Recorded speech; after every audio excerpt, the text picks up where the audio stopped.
Hi, guys, and welcome to my YouTube channel, The Cassid Nair, where we talk about podcasts, career tips, and some lifestyle tips.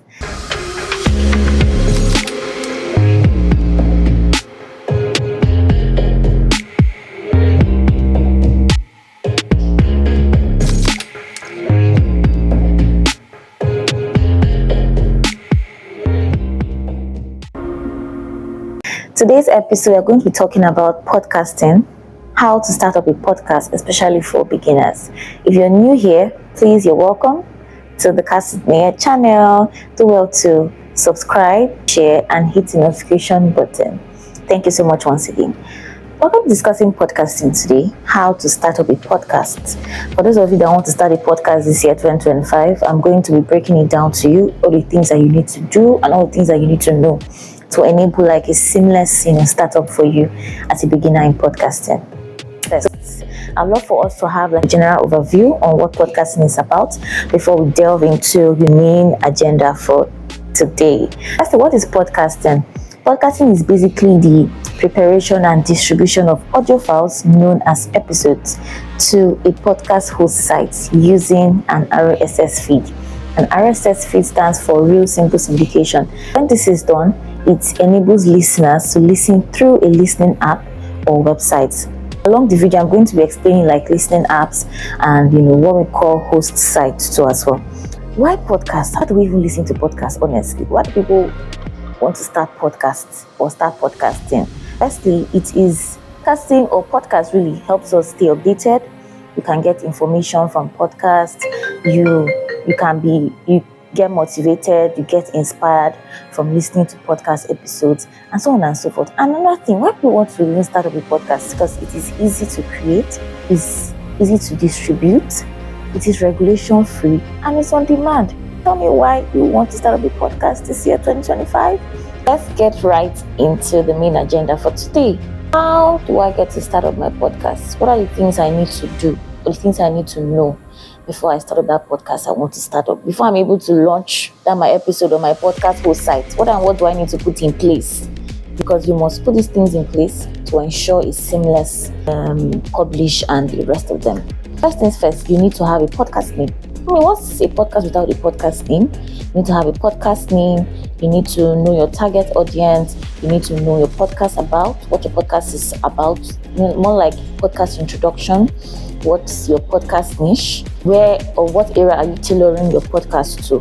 What kind of content? What do you want to be discussing about? You need to tailor it down to a certain content or basically podcast niche.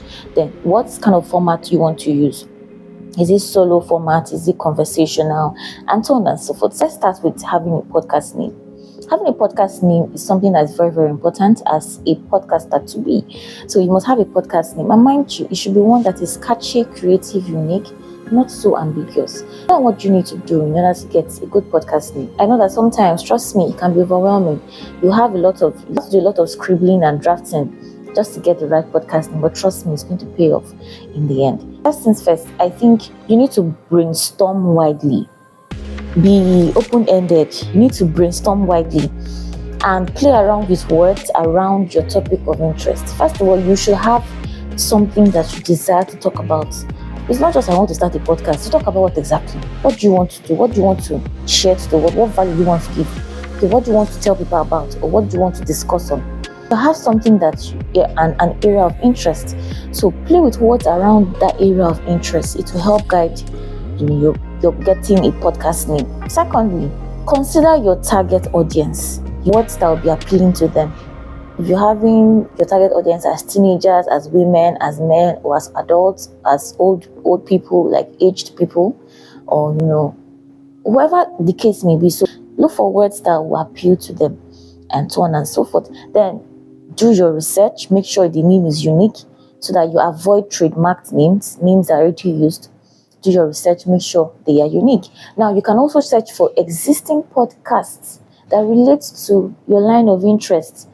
Check those kind of podcasts. Look at their names and know how to draft or craft your own name out of those existing podcast names to guide your train of thought. It will guide how you get to think on how to get a podcast name. And then I always say, keep it simple. At least 14 to 29 words is fine. Then you don't need to add podcasts to it. You already know it's a podcast. Let me give examples of some existing podcasts. We have the Honest Bunch, we have with Chude, we have Tea with Tay, we have Talk to my sister's podcast or podcast show. Basically, you don't really see the name podcast attached to it, but we all know it's a podcast. Try to avoid the name podcast. Having spoken about how to get a podcast name, you should know that having a podcast name is very, very important, and the kind of podcast name you have is also important.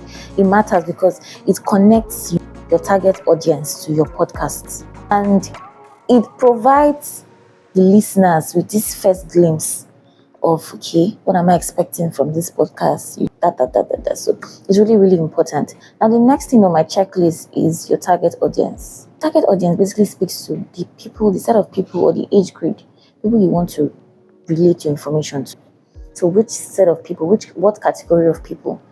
Are you talking to women? Are you talking to specifically men? Are you talking to children? Are you talking to teenagers? Are you talking to adults? Are you talking to youths? Are you talking to a combination of all of these people I've mentioned? It's very important to know your target audience so that you can filter and know what exactly to say. It helps you filter the kind of content you put out there, and basically it helps you in specific topics in line with their area of their age grade and what is really, really what they're currently facing. Basically that. So next thing will be podcast about. I call this more like your introduction. The podcast about is a first glimpse of what your podcast is about. Like my own podcast is basically a podcast for young adults and youths.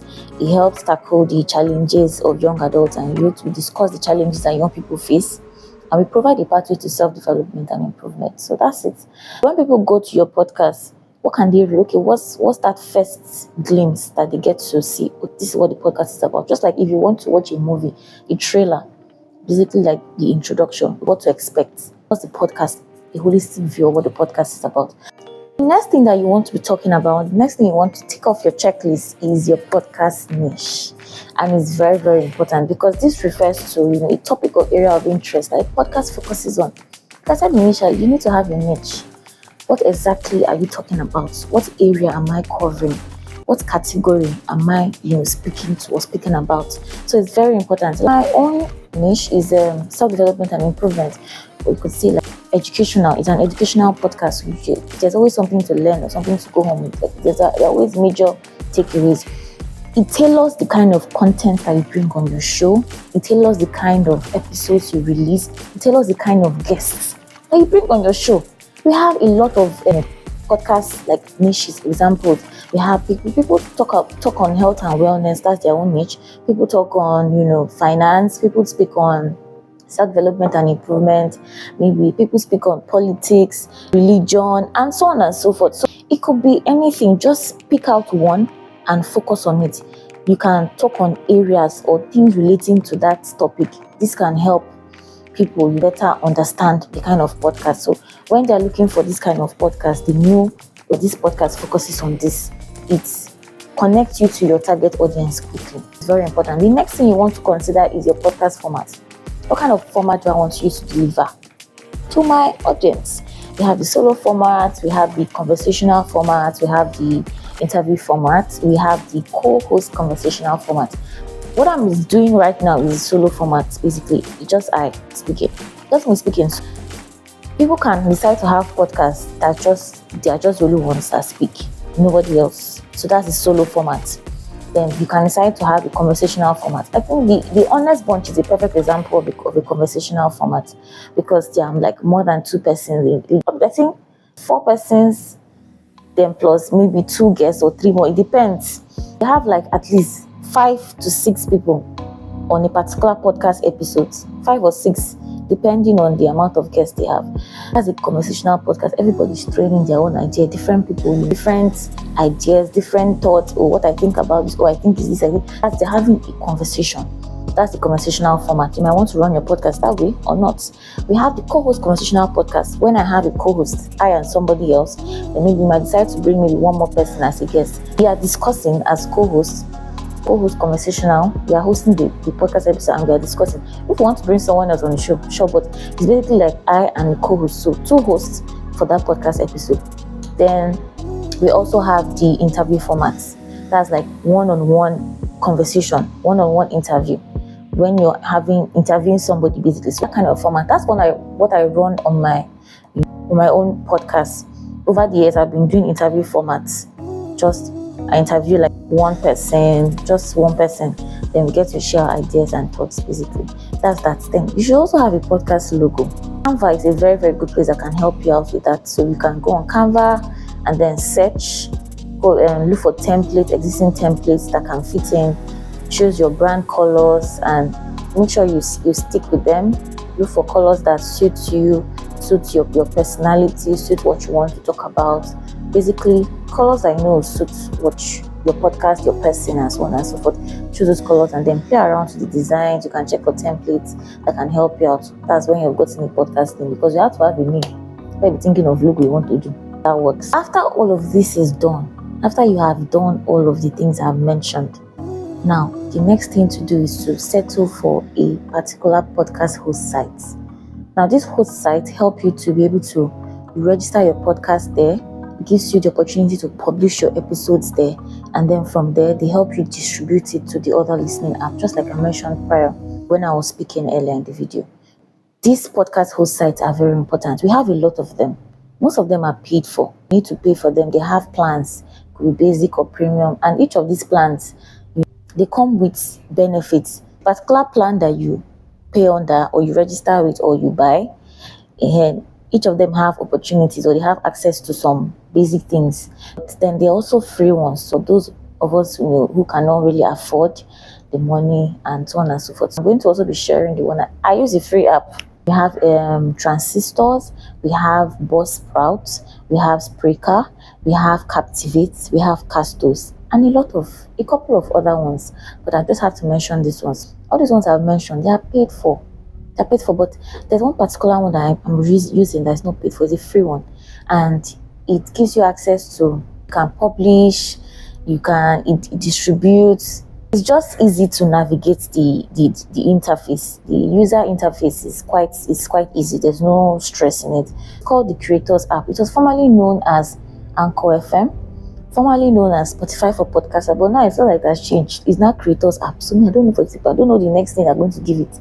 But the Creators app, it looks like Spotify kind of logo, but it's purple. Just in case you go on Apple, your Play Store or your Apple Store to check. So I've just described how the app looks like.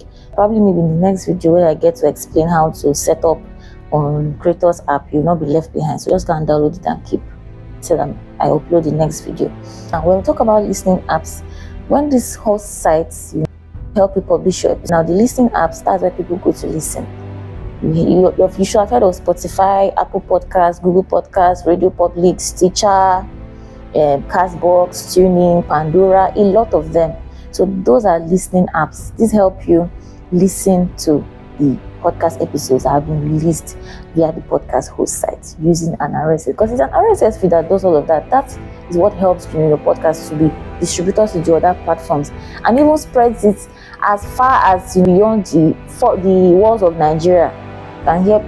People from the abroad can listen to your episode. That's the power of an RSS feed. Is very, very powerful. Real simple syndication. I think this episode is coming to a close, but just so you know, that before you start or host a podcast, you should work on your communication skills. I'm not saying you have to be like a professional, best of the best OAPs in the town, but you need to have like basic communication skills. Know how to communicate, be a good listener. Of course, if you can't communicate effectively, there's no how you be a good listener. You need to know how to communicate effectively, be a good listener, then have basic knowledge on the topic you're discussing or the subject matter. People just nowadays, they sit down and they're just ranting. They're talking off points. What is not connected to what you're speaking about? Sit down and research on the topic, the subject matter, the topic that you want to speak about. Have knowledge on it. So when people are asking questions, when you want to even ask questions, you have at least where to ask your questions from. But if you're just you don't know anything, no idea, no thought about this thing, you just be like, wow, thanks so much for that wonderful answer, this, that. Nothing to contribute, nothing to say, nothing to chip in, because you don't know. Start basic knowledge before you start that podcast, and before you release that episode, before you invite guests. Oga, go and read, sit down and read. In summary, guys, starting a podcast can be overwhelming. It takes a lot of mental work, a lot of work mentally. So you need to do a lot of research and so on and so forth, but you can do it. Just start. And with these few points I've listed here, I think you should be able to start something. You should be on your podcast journey, and I know that you're going to be in top by the time you start.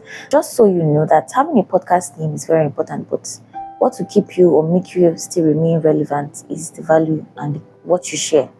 You might have the best of podcast names, but there's no value. You are not sharing anything important. Nobody wants to listen. Nobody wants to tag onto your podcast because they're not getting value. Have a great podcast name, but have great value. Share value. People are looking for value. People are willing to pay. Thank you so much for listening and staying up until now to listen to my TED Talk.